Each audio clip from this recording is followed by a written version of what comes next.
What's up, freedom fighters? We have another success story today with my friend Kenny, which if you see his results right here, just for today alone, he's nearing around $1,000 in revenue, which is around 20 to 30 profit margin percent, right? But the craziest thing is he wasn't always like this. He started off in the army, and from the army, when he came back, he realized that he didn't want to get a job, so he decided to go straight into poker. And from poker, he even dabbled as a dating coach. So the craziest thing about this guy is he had no experience whatsoever, didn't understand what Shopify was, didn't understand what Facebook was.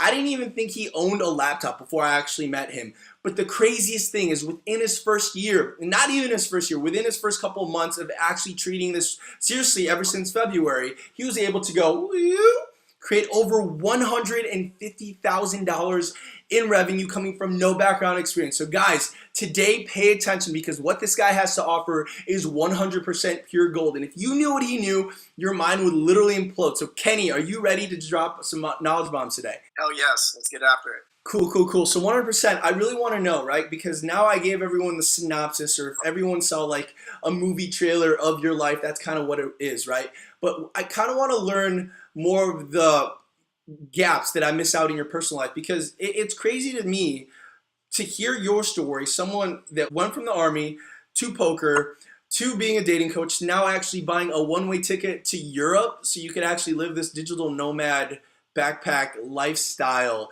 That I don't know where you got the idea. I mean, I've seen some cool people on YouTube that do. They look great, by the way, but kind of fill in the gaps that I'm missing out. You pretty much covered it.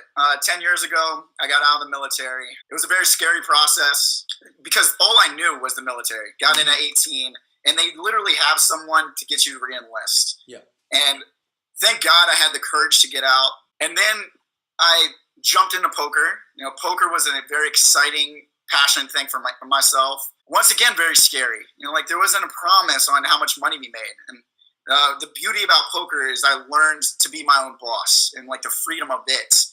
But I was still trading hours for dollars.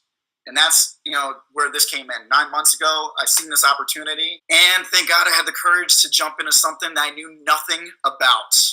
And now I'm here, which is still baby numbers to where I want to be. But it's enough to take me to Serbia. Yeah, that's really cool.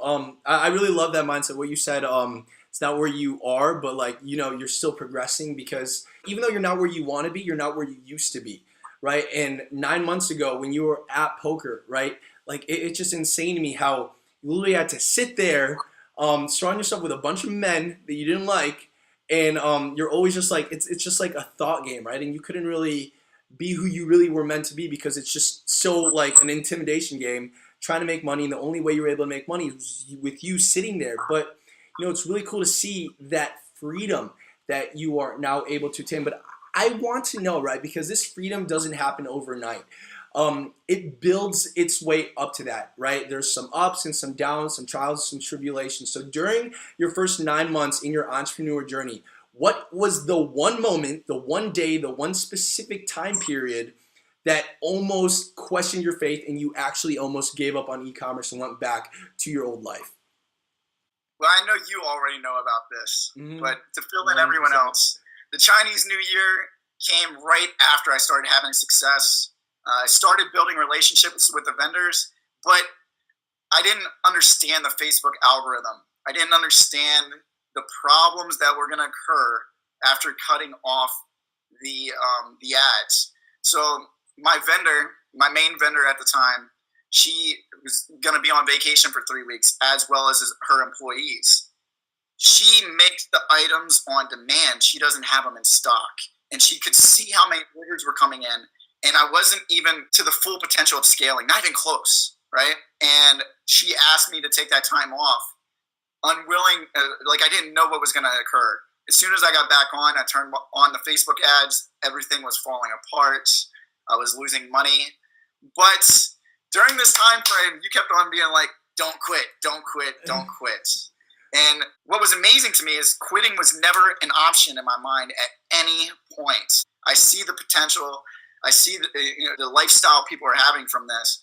And yeah, like I was accepting that it was going to take a while to even have success. I wasn't expecting to have success in a month or two. I think mindset is key here. 100%, dude. But I want to know, since like a lot of the people that are watching this, right? A lot of them are first-time entrepreneurs like yourself 9 months ago, and a lot of them don't even have a Shopify store. They don't even have an e-commerce store. They don't even have like an online business. Right now to them, it's like this mystical idea that only happens to like magicians and wizards. What I want to know, because you have probably one of the most amazing mindsets as an entrepreneur, and you're able to go through literally any hardship and any challenge, not just in e-commerce, but in life in general. Whatever something knocks you down, you're still able to get up from it. I really think that's what separates you from a lot of entrepreneurs out there that are just weak-minded. So I want to know, what kind of like shaped that about you? Like, how are you able to go through the struggles? There has to be like an experience, something that you went through, whatever, that made you have this mindset that when it came to entrepreneurship, it just was easier. So how was that for you? You know, I think it's a combination of a lot of things, actually. You know, the books that I've read, the people I've hung out with. Yeah. And thank goodness poker. You know, poker, there's ups and downs in poker. You know, like overall, your chart looks like this from, 40,000 feet. Mm-hmm. But you'll go through downswings that are just painful. You just understand in the long run you're going to win. So, yeah, adopting that same mindset. I just knew in the long run I was going to win. And like, as long as I put in the work and effort, if someone else could do it, I could as well. And lucky, I know you. I knew the success you were having, so I knew it was attainable. So guys, me and Kenny, we've known each other for a while. He actually knew me before when I created my personal brand, right? And actually, this is gonna be an interesting story. Yeah. I think we're. Should we tell them? I think we should tell them. Yes. Yeah. Okay. We'll talk about this. All right, guys. All right, you guys are gonna be in for a treat. Okay, so I truly believe in finding mentors. Okay, I truly believe in finding mentors in any area of your life, and sometimes you're gonna struggle. And there's two things that you're gonna ask yourself. Number one, it's either why me, and that's when you play the victim mentality, or two, how can I change myself, or what can I do to better myself to not experience this? Okay, so I don't want to talk about this because it's kind of weird. It's like if you read my book right here, beep, you'll know my background story. But there was a time where I go through hardships too. I go through heartaches. I actually just ended a 4-year relationship with one of my girlfriends. Damn, dude, this is like an interview for me now, huh? And the craziest thing is what happened is I was just going through some ups and downs, just working on my business, and it was just hard to focus because I was like, oh my God, the love of my life, she left me, and I just really felt alone. So what happened is, of course, I was like, okay, Tony Robbins, he said, if you want to succeed, you just want to model people that are already succeeding. So long story short, I found out that there was a guy in Vegas who could teach me self-confidence and self-worth, right? Because you may not know this, right? But sometimes I get shy, I get nervous, I can't talk. Public speaking sometimes freaking frightens me. I'm just put in a situation where I have to freaking talk, right? And this guy was going to help me with my confidence so that, I could get better at talking with girls, right? And that was the weirdest thing. Oh my God, I don't know if I should even talk about this, but that's actually where I met Kenny. And what was even the main question in this? How did it switch to me, by the way? I love that. Oh, yeah. Okay, so guys, this is how me and Kenny met. He was there. It was it's like Tony Robbins-esque, right? It was really cool for you guys that follow Tony Robbins.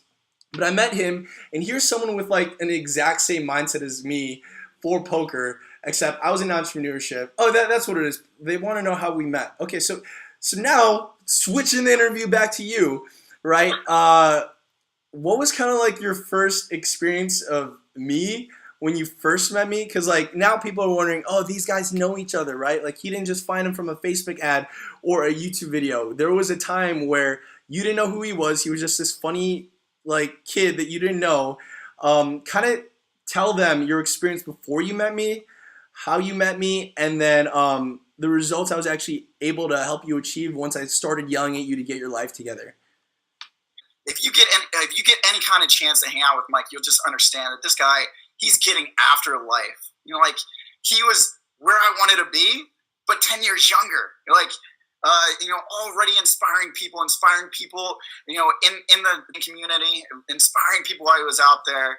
And, he was already living the lifestyle. And thank goodness that I decided to start chasing being around people that I was uncomfortable around, because I wouldn't be here today, even on this call, if it wasn't for that. 100%. And so that was my first experience with Mike. Yeah, I definitely. Oh yeah, you're saying? My bad. Yeah, it's fun giving the background. It was also fun, seeing not want to dive into it. Doing so. Don't cut this out. my YouTube subscribers, dude, they're like my family, man. I comment at every single one, and I can't wait to comment every single one of these. Yeah, guys, I truly believe you become the average of the 5 people you spend your time. So remember, in my book, Health, Wealth, Love, and Happiness, you want to increase all aspects of your life. What Kenny recommends, basically from that long story, was to really surround yourself. And that's kind of like what he did, back to the topic of e-commerce, with this entire thing, right? Because you surround yourself, you had me, and you had other mentors and stuff like that. And I think that's what separated you. It's you understood that, right? You understood that, okay, the more I surround myself around these people, the easier it will be, because you just kind of get pulled up subconsciously, right? Yeah, it's the people that you surround yourself with. And I believe so much in the immersion process. That's why I'm going to Serbia, is to get around other like-minded people who are getting after an e-com. And, dude, I'm definitely getting around you as well. We're linking up at some point. Oh, yeah, 100%, sure. Dude. We're going to be backpackers. So we just, meet up, and we got our laptops, and we just make some money. But I think what helped with you is, I remember we were having a conversation, because there was a time that you almost gave up, and I was like, dude, literally just test 3 products a day, 5 products a day. You got this. Don't worry. And literally through ups and downs, I even had my sister talk to you and I think give you a pep talk, if I do remember correctly. She was dropping some knowledge bombs, which, by the way, my sister did e-commerce too for a bit before she went back to college. But I think what helped is you finding your niche. So kind of tell everyone how you were able to find your niche in your specific e-commerce store. Any tips and tricks that you feel like would really help them out for a lot of people starting off? It doesn't matter what you like, because every time someone hears this business, they're focused on what they like. Of course, I'm like, poker, yeah, this is going to take off. Poker. And I tested poker. There wasn't many items in it. But I tested a bunch of different niches, a bunch of different products. And one product, it hadn't even taken off yet. It was just it was getting so much engagement. And what that was telling me is it's a good product. I had to lower the price. And then when I lowered the price, it started getting sales, started communicating with a buyer. I was able to get it cheaper, much cheaper in comparison to other vendors. And then I could actually, create a good profit margin from it. From that, I just created a store around that product, or created other products around it. Now, it's a very niche-based product. So my store totally transitioned. It didn't intersect well with military gear and baby gear. So it was a general store at first, but then it transitioned to a very niche-based. How I found the product is I already had certain things in mind. And the products that I always went towards is, what do people identify themselves with? What do they attach themselves to? What is their DNA attached to? Here's the example I always use. Now, you can't touch this stuff. It's copyright. But Dallas Cowboy fans, they are so passionate about being Dallas Cowboy fans. They'll even buy Redskins toilet paper. That's how passionate they are. It's in their DNA. So you pop that in front, you pop an ad in front of them over something they identify with, boom, it takes off like wildfire. Another good example of this would be firefighters, right? Mm-hmm. Or police officers. They're passionate about their job. So you put a product in front of them that is specific to their passion, and they identify with it. Yeah, it just draws them in. 100%. So you're basically saying that for you to find a product, right, you literally need to find that group of individuals, and it's not really the product that makes the money or the niche. It's the fact that these people are just so passionate about this niche that they're just willing to throw money at you. That's basically it, right? Yes, like they identify with it. And you can even get more specific. All right, so here's another one that I'm gonna be doing, but you can test out as well. Like the military niche. Instead of like a military shirt, like I was in the military, I identify with military stuff. But if I see a military shirt, I'm gonna identify with it less than Army, and then less than paratroopers because I was a paratrooper, right? Like the more specific, the better, right? The more you can put it down to, the more in the person's DNA, the more in their identity.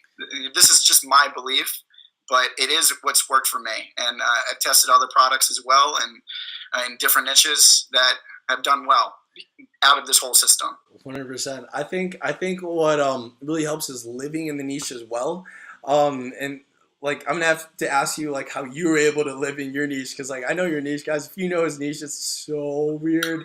But for example, right, for people that are in the Army or in the military, there's this quote that's FUBAR, right? FUBAR, it stands for fucked up beyond all repair or something like that, right? And someone who's just testing a regular Army shirt, it's just a U.S. Army. Like that's awesome. Like I identify it, but like only people that are in this Marine or like Army or whatever will actually understand what that is. So it's almost kind of like an inside joke to your people that you create. And I think that's what is powerful. Not a lot of people actually live in their niches, guys.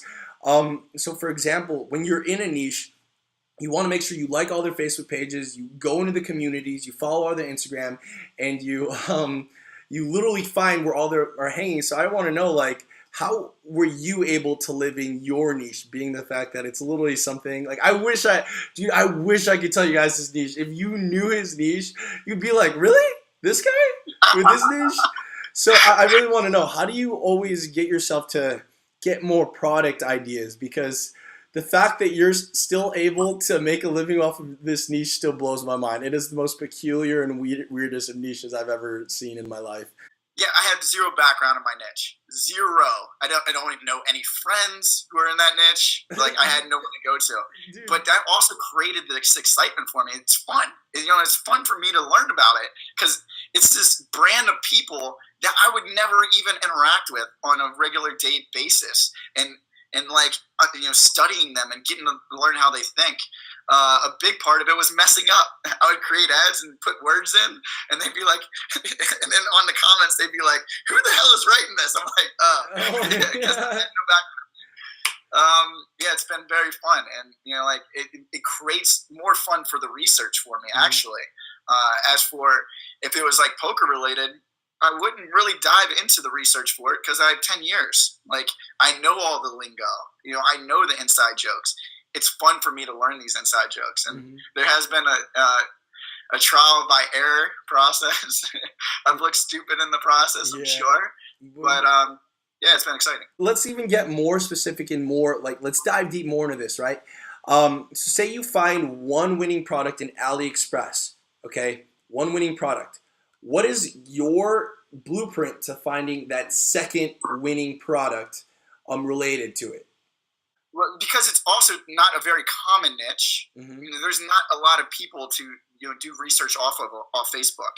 So a lot of it is finding the type of people that comment on the page.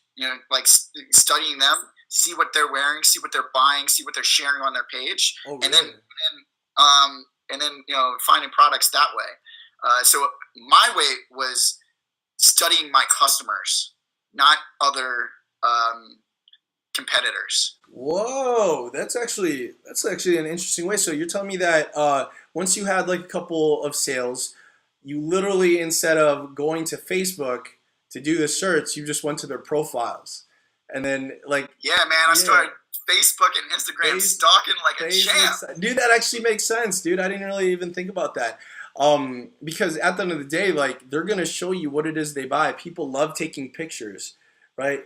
And that actually makes a lot of sense for all you guys. Like, hopefully you guys are getting like some light bulb ideas, because that's what he was talking about for things that people identify with. Guys, if they're going out of their way to take a Facebook picture with said product, they're like, oh my God, I can't believe I got this product, right?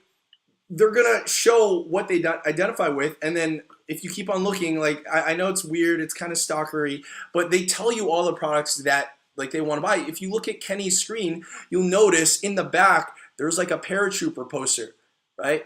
That's something that he identifies with. And say we screenshot this and we put it on Facebook. If someone was doing research, they'd be like, oh, what's that in the background? That's something that Kenny has already bought. So if you guys want to make a winning product, all you got to do is find what they're already buying, is give them more of what they already like, right? So Kenny, kind of like tell me about your search process through AliExpress, because I know AliExpress is like one of your major suppliers. How was like your experience with them? Because you have a really strong network with your suppliers, and it's pretty cool because you guys almost seem like personal friends. You talk to them every single day, saying what's up. She's doing favors for you, giving you cheaper prices, increasing production at no cost to you. Kind of like describe your experience with that.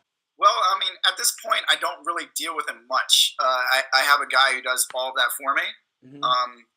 I'm blessed. He's awesome. He's a great dude.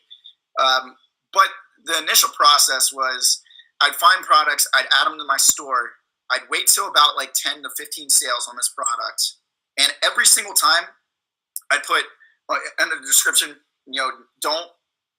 please don't put any advertising or invoice with a price in this package. Thank you. And then I put Ken Norman, USA dropshipper. And the reason why I did this was two different reasons. You don't want the product showing up, with a price tag on it different than what you charge them, and you also don't want them to see like the source and what because you're getting paid to market their product. If they start going straight to the source, you're cutting your own head off, right? So for those two reasons, as well as I wanted them to see that I'm making them money. So I'm not reaching out to them first. I'm reaching out to them after I make them money. Mm-hmm. And then they're way more apt to do business with you. So before I even had results to really show, I talk about my projection of where I believe we could take this product and how many sales I believe that we could do together. And I was asking if they wanted a long-term partnership with us. Now I'll take a screenshot of my business, hey, this is what I did last month. Mm-hmm. And here's what I did with similar products. Are you interested in long-term business? Literally a yes or no. And I have certain hoops. That sounds messed up, but there's certain things I need of them. CSV bulk drop shipping. If they won't do that, then they're a no. And a lot of different vendors carry the same products. You can find it. I was primarily through AliExpress. I literally, through your Lifestyle Academy Facebook page, I learned about eBay. 9 months in a business, I didn't even know about it. I look, there's products, they're cheaper, and they're coming from the United States. I was just like the value of this program paid for itself, literally just in that post. And you don't have to do all AliExpress. AliExpress is a good place to start, but ultimately you want to switch over to US, as I'm doing right now. It's pretty awesome. Yeah, it's really cool. And on top of that, at the end of the day, it's all about customer happiness. That's really all business is providing. And if you guys can find a way to start off AliExpress just for testing, right, and find things that work and what don't work, switch over to US as fast as possible. Because when you do that, you create a business that can last a lifetime. And at the end of the day, that is what this is all about. So really quick, man, that was freaking gold, guys. I want to go through a lightning round with Kenny to ask a bunch of other stuff so that we could literally give you guys as much value for this short session that we have with Kenny. One of the first questions that I have to ask is, number one, what was the number one thing that was holding you back as an entrepreneur? Number one would be just the lack of knowledge, and I'm very polarized on the end of action taking. As I told you before, I found out about this business the next day. I had ads running, and they were horrible ads.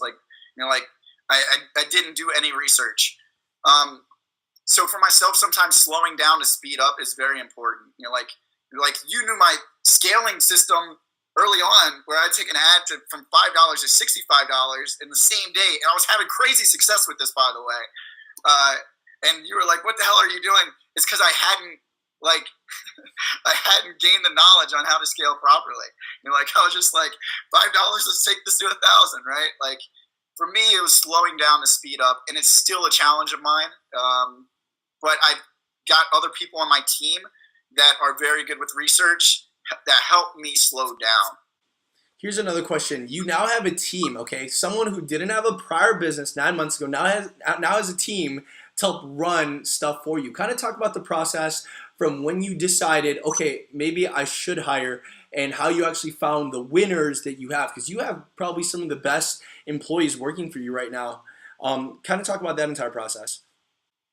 Absolutely blessed with the guys working for me. Okay, so the process started with you, of course. Yeah. You were like, Kenny, man, just start getting employees now, even if you have to go back to the tables to make the money to pay for them. Trust me, do it. And I was just like, I'm going to right after the Chinese New Year. I was just like, I need to get my systems in place. Mm-hmm. And then after the Chinese New Year, I was struggling. My advice is take Mike's advice here. I didn't. Get the employees before there's actually an issue, before you need them, mm-hmm. before the customer service is bogging you down to the point where you're not able to do the next stuff.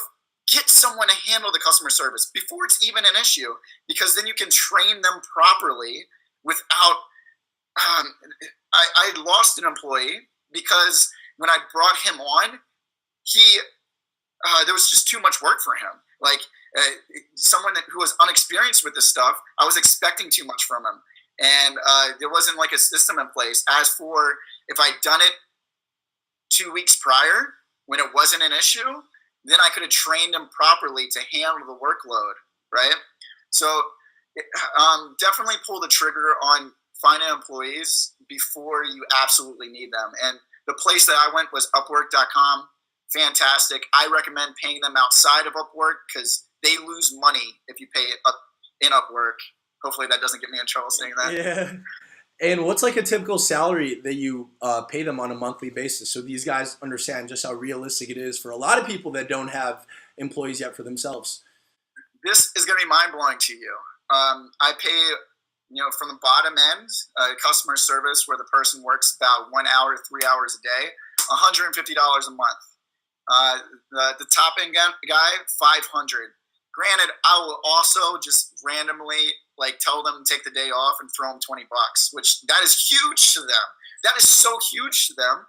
As for it's nothing to us. $20, we'll wipe our ass with $20 like it's nothing. We'll just piss it away. To them, that's a 3-course meal, a 4-course meal with their family. Going out and doing something, taking the day off. Is this all your employees are in the Philippines as well, right? Yes. My home country, boy. Feeding my people, for real. That's really cool, man. And I think what's awesome about that is since you hired earlier than you even needed to, guys, the moment you start making any profit, right? Instead of spending money and blowing it on bottle services or whatnot or fancy dinners, literally put it back in your business, because that's how you create this free time, okay? This freedom. So Kenny right here, he bought a one-way ticket to Europe. And sometimes when he's traveling, he's not going to have access to his laptop. But the thing is, his laptop is his ATM. So if it's not working, he's not making any money. But since he actually hired people out for customer service, for product research, for handling portions of his business, that's actually how he was able to get his freedom. So Kenny, how do you train these people? Do you just tell them what to do? Do you screen share it? What's your process? That's been one hell of a process, to be honest. So I'm a very unorganized person.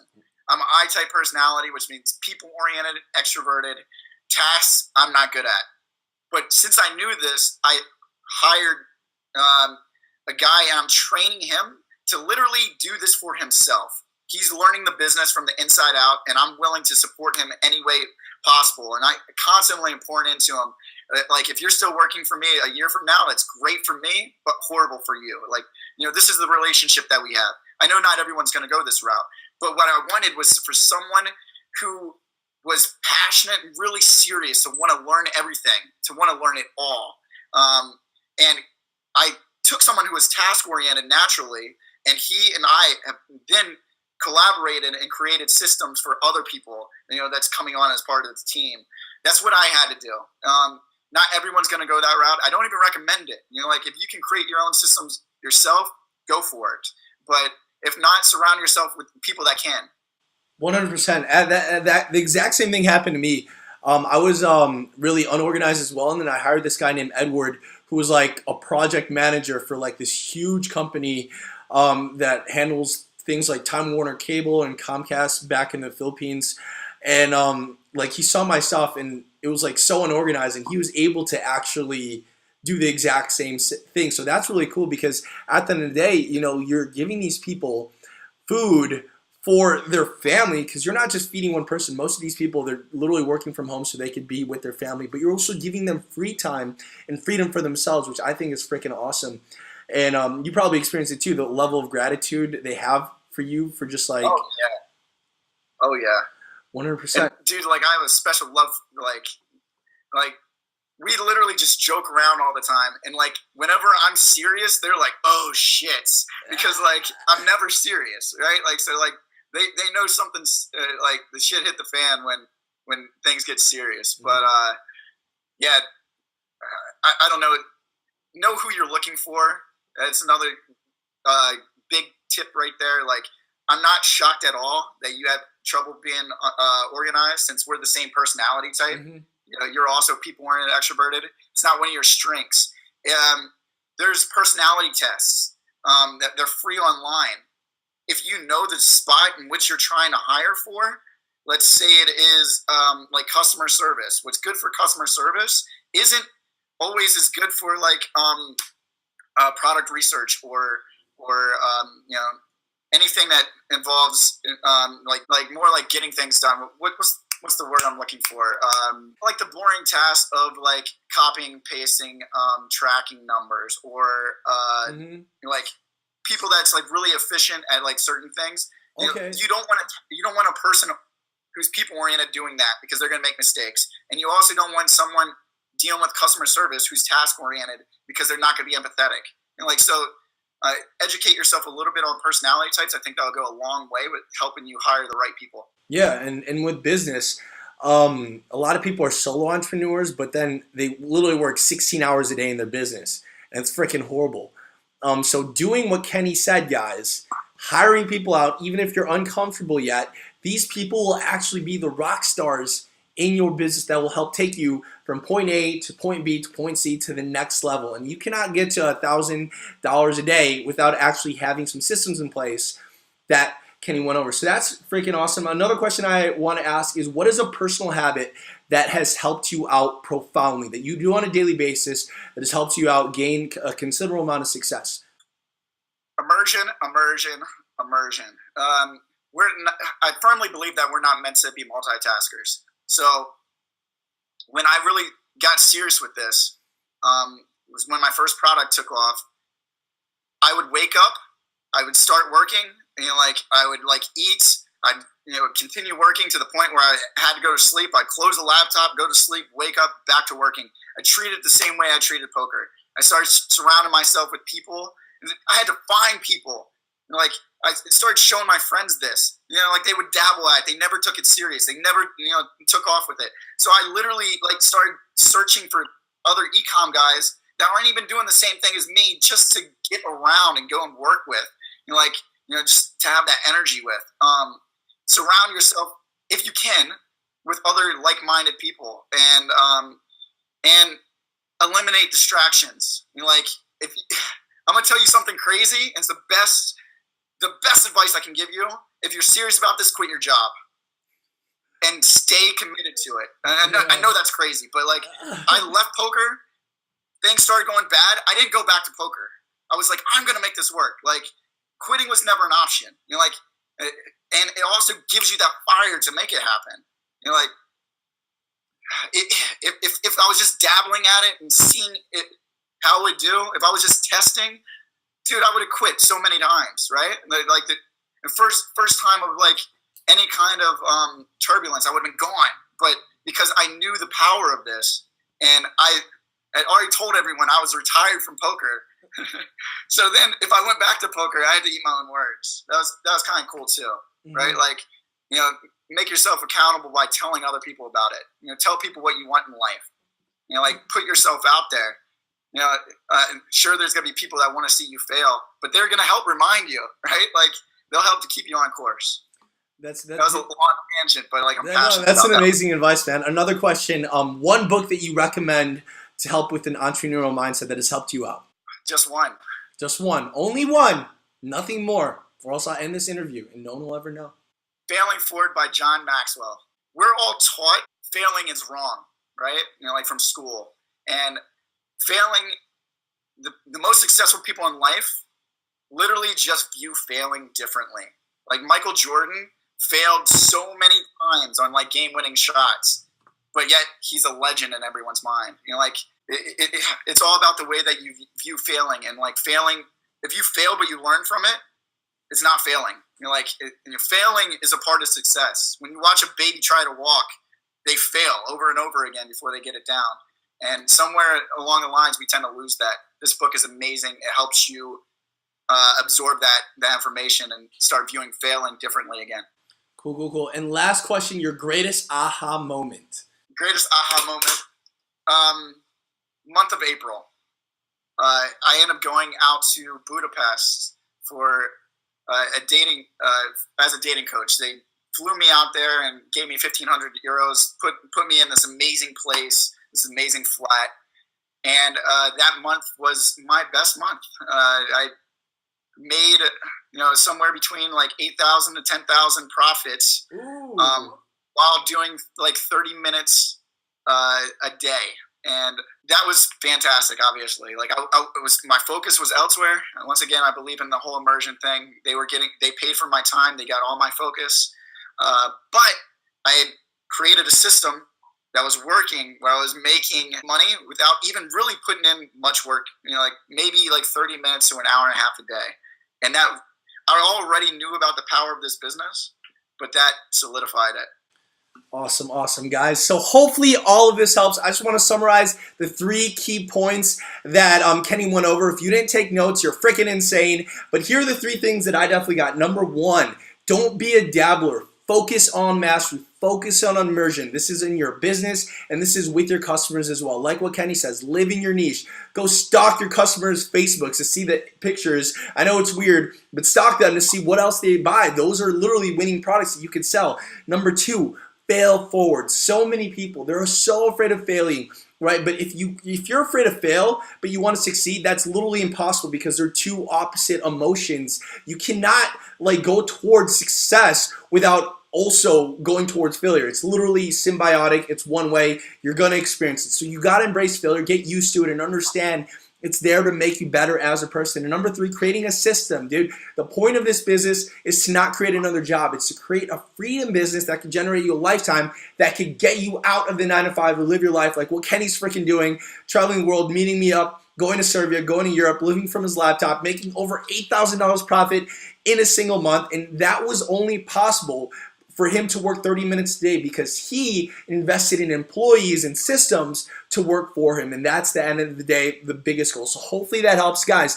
If you want to follow Kenny, he's starting a YouTube channel, kind of like Mike Vasile, but it's Kenny, guys. If you want more of Kenny, you can subscribe to his channel below. Boop, boop, boop. If you want more about financial freedom and whatnot, you can also get the free resources in the description below. And for everyone else, I will see you guys on the next video. See you later, guys.